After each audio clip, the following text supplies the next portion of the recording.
Така, добър ден. Това се намира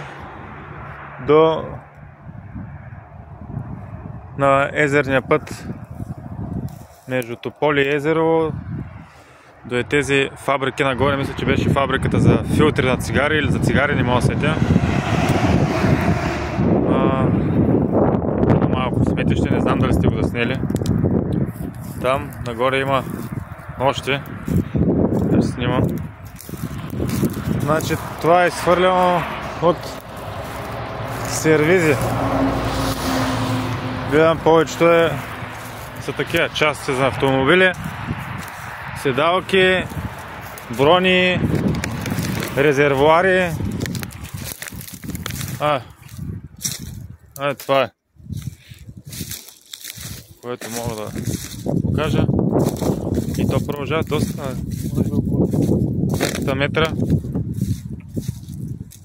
Е голямо.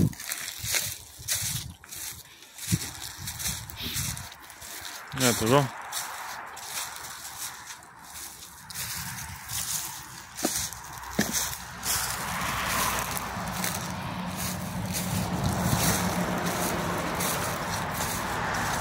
Даже и повечето е навътре продължава.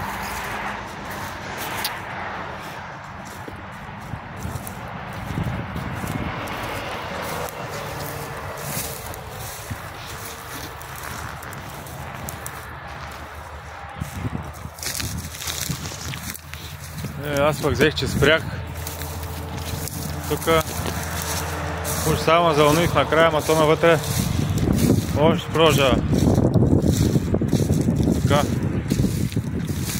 Сложа първото тикче тук на по-вътрешната част, защото едва ли ще дойдат да гледат тук навътре. Това ще е първото. Ще направя снимки